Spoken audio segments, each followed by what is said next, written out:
Shalom, selamat kita bertemu kembali di dalam pembahasan intisari pelajaran sekolah sahabat dewasa. Dan kali ini kita telah masuk di pelajaran yang ketiga, di kuartal yang ketiga di tahun 2021. Saudara-saudara sekalian, sebelum kita teruskan, mari kita tunduk kepala dan kita berdoa. Bapa di surga, terima kasih untuk kasih-Mu yang begitu besar. Dan pada saat ini kami mengundang Tuhan beserta dengan kami untuk mempelajari pelajaran sekolah Sabat ini. Kami juga memohon hikmat dari surga beserta dengan kami, supaya apa yang kami pelajari akan kami dapat aplikasikan di dalam kehidupan rohani kami. Di dalam nama Yesus kami berdoa dan mengucapkan syukur. Amin. Saudara-saudara yang terkasih, pada kali ini tajuk atau topik pelajaran sekolah sahabat kita adalah akar kegelisahan. Tentu sekali perkataan gelisah tidak asing lagi bagi kita. Dan kehidupan kita semestinya ada kalanya diganggu oleh perasaan gelisah. Menurut pelajaran sekolah sahabat kita, gelisah atau kegelisahan dapat dibagikan kepada dua bahagian. Dan itu adalah kegelisahan yang datangnya dari aspek luaran dan kegelisahan yang datangnya dari aspek dalaman. Pelajaran sekolah sahabat kita juga memberitahu kita tips bagaimana untuk mencabut akar-akar kegelisahan ini dari terus mengganggu kehidupan kita. Kegelisahan sebenarnya adalah berakar daripada dosa manusia. Karena ada dosalah, maka kegelisahan sentiasa mengganggu kehidupan kita. Dapatkah kita memperolehi kehidupan yang damai sejahtera, bebas dari segala kegelisahan kita? Jawabannya akan kita perolehi di akhir pembelajaran sekolah sahabat pada kali ini. Ya saudara, mari kita lihat apakah faktor luaran yang membawa kegelisahan kepada kita. Subtopik di dalam pelajaran sekolah sahabat kita mengatakan, akar kegelisahan yang pertama datangnya daripada ayat yang terdapat di dalam Matius pasal 10 ayat yang ke-35. Di bawah subtopik Yesus membawa perpecahan. Di dalam ayat ini disebutkan, sebab aku datang untuk memisahkan orang dari ayahnya dan perempuan dari ibunya dan menantu perempuan dari ibu mertuanya. Saya bacakan sekali lagi. Sebab aku datang untuk memisahkan orang dari ayahnya, anak perempuan dari ibunya, menantu perempuan dari ibu mertuanya. Saudara-saudara yang dikasihi Tuhan, perkataan memisahkan itu agak bertentangan dengan sifat Yesus. Yesus adalah Tuhan yang menjelma menjadi manusia dan mempraktikkan kasih, mempraktikkan kedamaian, mempraktikkan keharmonian. Bagaimana mungkin perkataan memisahkan itu tiba-tiba muncul di dalam ayat ini? Untuk memahaminya saudara-saudara, kita harus membaca bersama di dalam Wahyu pasal 5 ayat 9 dan juga Mika pasal 7 ayat yang ke-6. Dengan mempelajari kedua-dua ayat ini dan juga penerangan di dalam bahan pembelajaran sekolah sahabat kita, kita mengerti bahwa Tuhan inginkan agar kita sentiasa mengutamakan Tuhan, hubungan kita dengan Tuhan di dalam kehidupan kita. Dan dialah yang terutama. Di dalam waktu-waktu yang tertentu, ada kalanya orang-orang yang ada di sekeliling kita, mungkin istri, ibu, bapak, keluarga, dan sebagainya, anak-anak kita, menarik kita sehingga kita tergugat untuk meletakkan bukan lagi Tuhan sebagai yang terutama dalam hidup kita, tetapi hal-hal yang lain. Pada waktu inilah prinsip memisahkan ini terpakai, di mana apabila kita dihadapkan kepada situasi yang kita memerlukan keputusan untuk siapa kita pilih dalam kehidupan kita, kita harus memilih Tuhan. Sekalipun pada waktu itu kita terpaksa memisahkan diri daripada orang-orang yang kita kasihi, orang-orang yang ada di sekitar kita, oleh sebab mereka memilih untuk mempengaruhi kita menjauhi Tuhan. Tentu di dalam titik ini kita akan diserang oleh perasaan gelisah karena kita terpaksa meninggalkan sahabat-sahabat, orang-orang yang kita kasihi, karena kita tetap dengan pendirian kita untuk memilih Tuhan sebagai yang terutama. Sebab itulah pada waktu ini kita rasa seperti yang disebutkan di dalam ayat tadi, di mana aku datang untuk memisahkan. Sebab kalau kita mengasihi Tuhan, maka kita harus lebih memilih Tuhan daripada perkara-perkara lain yang dalam hidup kita yang coba memisahkan kita daripada Tuhan. Dan ini menimbulkan kegelisahan kepada kita. Bagian yang seterusnya dalam pelajaran sekolah sahabat kita menyebutkan hal yang lain.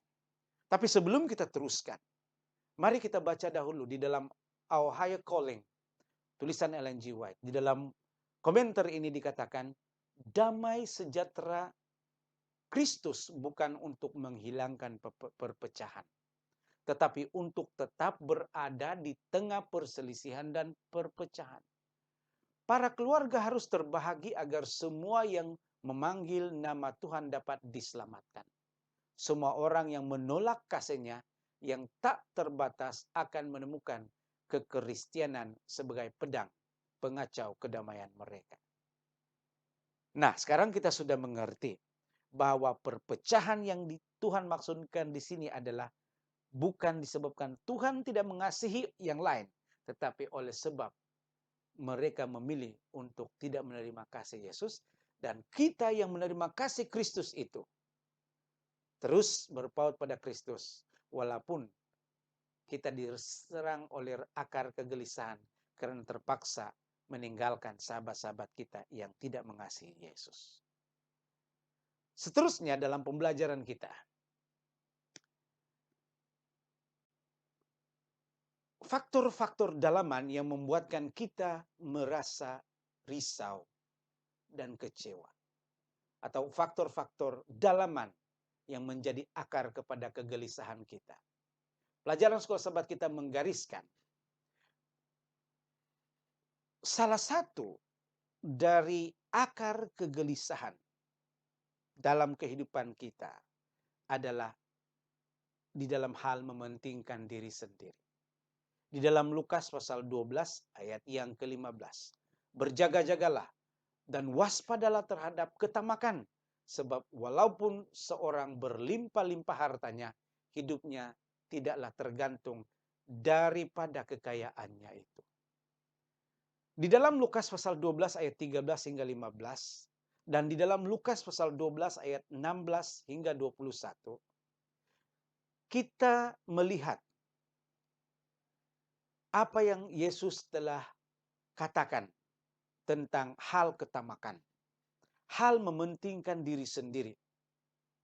Di dalam cerita ini, disebutkan tentang seorang yang merayu kepada Yesus untuk campur tangan di dalam hal perselisihannya dengan saudaranya karena hal harta warisan. Dan kemudian kalau kita soroti keseluruhan daripada pembacaan ayat-ayat ini, kita dapati bahwa Tuhan melihat kepentingan diri sendiri mengatasi kasih terhadap Tuhan itu sangat berbahaya. Karena mementingkan diri akan menjadi akar yang memisahkan kita dari Tuhan kita. Dalam arti kata lain, apabila kita mementingkan diri sendiri, maka kita akan menjadi terlalu gelisah dengan apa yang kita inginkan. Dan pada masa yang sama, kita membelakangkan Tuhan.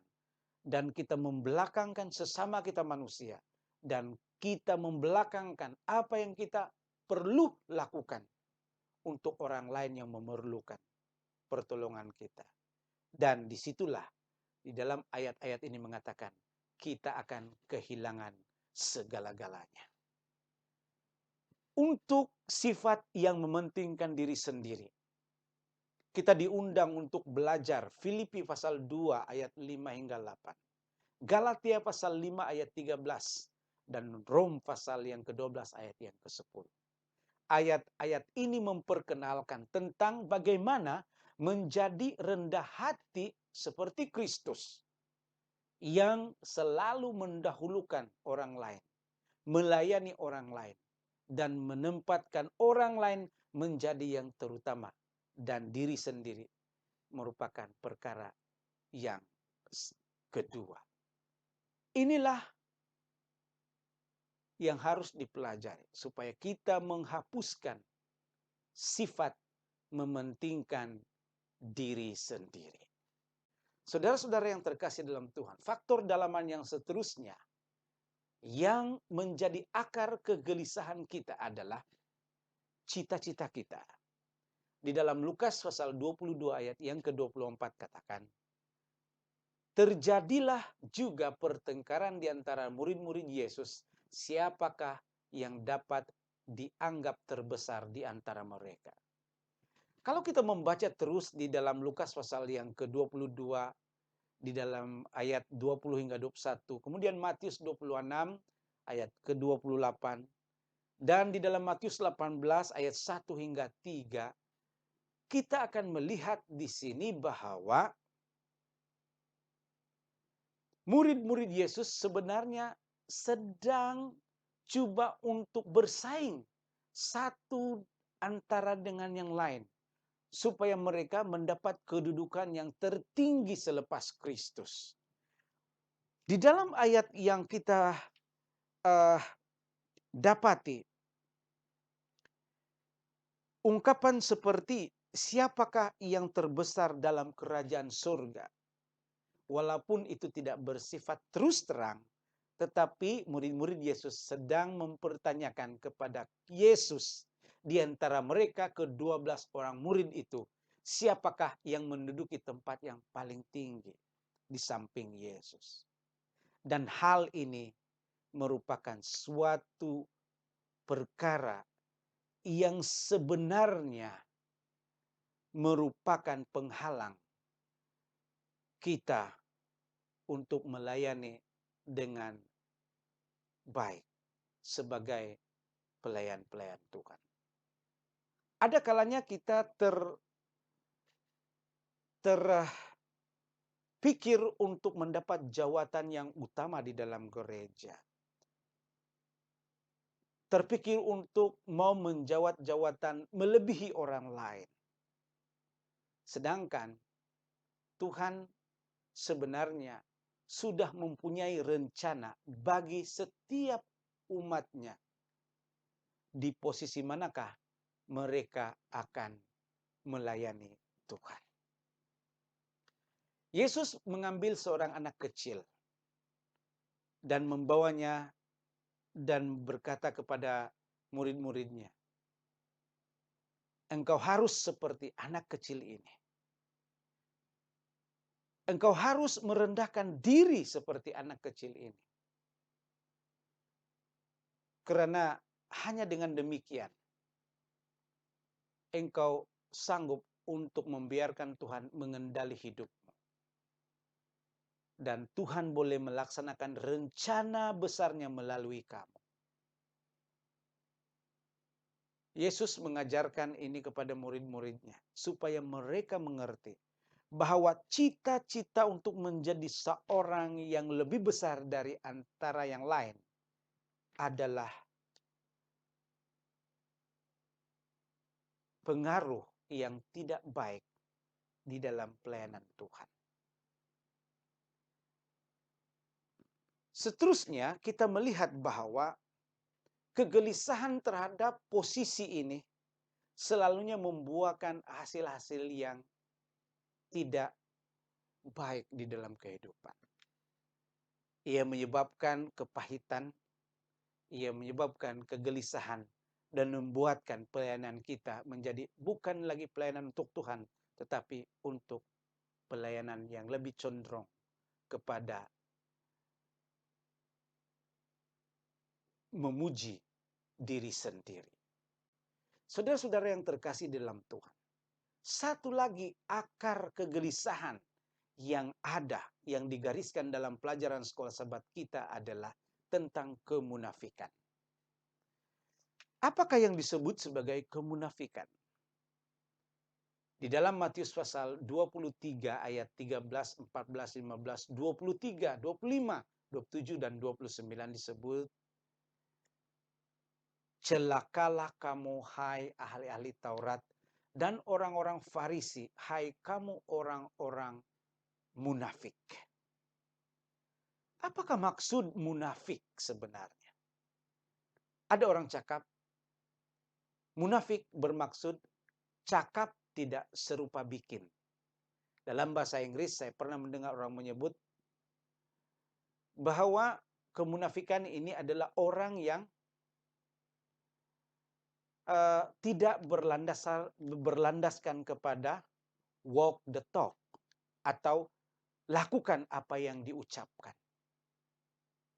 Saudara-saudara yang terkasih dalam Tuhan, sama ada kita sadar ataupun tidak, ada banyak kali dalam kehidupan kita, kita cenderung mirip kepada kemunafikan ini. Kita suka mengajarkan hal-hal yang cukup sukar untuk dilaksanakan kepada orang lain. Tetapi hakikatnya kita sendiri tidak dapat melakukan apa yang kita ajarkan kepada orang lain. Teguran-teguran Yesus kepada ahli-ahli Taurat dan orang-orang Farisi adalah, pertama, engkau menutup kerajaan surga, engkau tidak masuk, bahkan tidak mengizinkan orang lain masuk. Engkau menghancurkan para janda, tetapi berdoa dengan doa yang panjang. Engkau membuat orang yang engkau tobatkan lebih fanatik dari dirimu sendiri. Engkau membayar persepuluhan dari hal-hal yang terkecil, tetapi melupakan kasih, keadilan, dan iman. Engkau membersihkan bahagian luaran, tetapi bahagian dalaman penuh dengan pencurian dan ketidakstabilan. Engkau seperti kuburan bercat putih. Engkau terlihat indah tetapi penuh dengan kekotoran. Engkau menghormati para nabi yang sudah mati tetapi menghina orang yang hidup. Inilah antara teguran-teguran Yesus yang kelihatan dalam diri ahli-ahli Taurat dan orang-orang Farisi. Sebab itu Yesus katakan, engkau munafik. Yesus menggunakan perkataan munafik 14 kali dalam kitab Matius. Dia mengatakan tidak ada yang baik di antara mereka. Saudara-saudara yang terkasih dalam Tuhan, kemunafikan adalah hal yang sangat berbahaya. Dan mengapa Yesus menentang kemunafikan? Dalam budaya orang Yunani klasik, seorang munafik itu adalah seorang pelakon yang memainkan peranan. Sebagai contoh, pada waktu ini orang munafik adalah orang yang tidak tampil seperti apa yang adanya, atau tidak bertindak sesuai dengan perkataannya. Kemunafikan ini sangat berbahaya. Jika seseorang mau berbuat baik, ataupun jika seseorang tahu berbuat baik, tetapi tidak melakukannya, dia berdosa. Yakobus pasal 4 ayat 17 katakan. Jadi kata-kata nasihat yang indah tetapi kita sendiri tidak laksanakan dalam hidup kita, itu munafik. Oleh karena itu Yesus mendorong kita dan memberi kita kekuatan yang kita perlukan untuk kita hidup selaras dengan iman kita. Iman dan perbuatan harus ada. Dan kasih Kristus harus ada. Barulah ia betul-betul terjadi dalam kehidupan kita dan kita bukan orang munafik. Dengan cara ini kita membantu orang lain untuk percaya kepada Yesus dan menerima Dia. Kemunafikan tidak akan membawa orang lain untuk bertobat. Ini adalah hal yang sangat penting sekali. Saudara-saudara yang terkasih, Ellen G. White, The Desires of Ages, muka surat 409, katakan sebagai berikut. Agama Kristus mempunyai sifat kesungguh-sungguhan. Semangat untuk kemuliaan Allah adalah motif yang ditanamkan oleh Roh Kudus. Dan hanyalah pekerjaan Roh Kudus yang berhasil dalam menanamkan motif ini. Hanya kuasa Allah dapat membuangkan sifat memikirkan diri sendiri dan kepura-puraan. Nah, di sini Ellen G. White pun memberikan komen bahwa kita tidak boleh ada kemunafikan. Kita harus berserah kepada Tuhan untuk membuangkan sifat-sifat mementingkan diri dan kepura-puraan yang selalu kita praktiskan di dalam hidup kita. Saudara-saudara yang terkasih, dua bahagian yang kita pelajari yaitu faktor luaran dan faktor dalaman sungguh mempunyai hal yang kita anggap sebagai penting untuk kita pelajari pada minggu ini. Supaya kita mengerti posisi kita. Supaya kita mengerti kita harus mengelakkan diri daripada akar-akar kegelisahan dari faktor luaran maupun faktor dalaman itu. Mari kita berfokuskan kepada Kristus. Yesus menjanjikan di dalam Yohanes pasal 14 ayat 1, janganlah gelisah hatimu, percayalah kepada Allah, percaya juga kepadaku. Saudara-saudara yang terkasih, ini adalah janji Tuhan. Jika kita berfokus kepada Tuhan, kegelisahan kita terhadap pemisahan yang berlaku oleh sebab kita berpaut kepada kasih dan menurut kepada perintah Tuhan, tidak akan menjadi suatu kegelisahan lagi. Dan kita akan melepaskan diri kita daripada akar-akar kegelisahan akibat dari mementingkan diri sendiri, akibat cita-cita duniawi kita, dan akibat sifat-sifat kemunafikan yang ada dalam hidup kita. Kita berpaut kepada Tuhan. Kita hidup dengan menjadikan Tuhan sebagai Tuhan di dalam kehidupan kita. Maka semua perkara yang menjadi akar kerisauan dan kegelisahan kita dapat dilenyapkan. Ayat yang kita baru bacakan tadi, janganlah gelisah hatimu, percayalah kepada Allah dan percaya juga kepadaku, adalah ayat emas yang kita boleh gunakan untuk benar-benar berserah kepada Tuhan. Kita telah belajar bahwa kegelisahan mungkin disebabkan oleh sifat dosa kita. Juga kesetiaan kita dapat membawa kita ke situasi yang membuatkan kita susah. Jadi, Sungguh pun kita berada dalam suasana seperti itu. Kunci untuk kita dapat mengatasinya adalah kepercayaan kita kepada Tuhan. Yesus berjanji untuk memberi kita hidup yang berlimpah. Dalam Yohanes pasal 10 ayat 10. Dengan mempercayai Yesus, kita akan dapat melenyapkan segala duka lara, keletihan, sakit, dan keputusasaan kita yang kita hadapi dalam kehidupan kita sehari-hari. Di sisi yang lain, Yesus sedang mempersiapkan tempat bagi kita.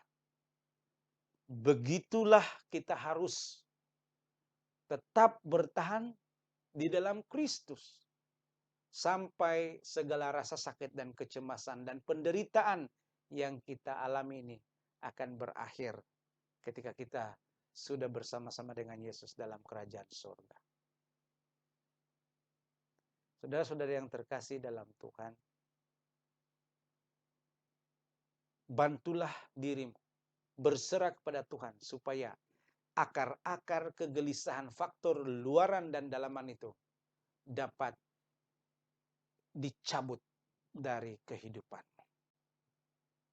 Ellen G. White dalam Ohio Calling menuliskan, di hadapanmu ada dua jalan.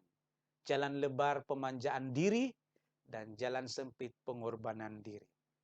Ke jalan yang lebar engkau dapat menguasai, mementingkan diri sendiri, bangga diri dan cinta dunia.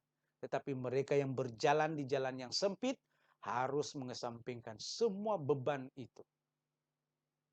Mementingkan diri sendiri, cita-cita duniawi, kemunafikan, dan sebagainya. Dan dosa yang begitu mudah menimpa itu ditinggalkan. Jalan yang mana yang engkau pilih? Jalan yang menuju kematian kekal atau jalan yang menuju kemuliaan dan kekekalan? Kalau kita memilih untuk hidup kekal di dalam kemuliaan Tuhan, pilihlah untuk merelakan Tuhan menjadi orang yang memimpin kehidupan dan membantu engkau untuk mencabut segala akar kegelisahan yang engkau alami dalam hidupmu. Tuhan memberkati dan mari kita berdoa. Bapa di surga, terima kasih untuk pembelajaran intisari pelajaran Sekolah Sabat pada kali ini. Tanamkanlah itu di dalam hati dan pikiran kami, supaya kami akan hidup tanpa kegelisahan. Tapi kami hidup di dalam penyerahan sepenuhnya kepada Engkau. Sehingga dunia ini kami lupakan, tapi kami berfokus kepada Engkau. Terima kasih Tuhan untuk jawaban-Mu. Terima kasih untuk kasih-Mu yang begitu besar. Di dalam nama Yesus kami berdoa dan mengucapkan syukur. Amin.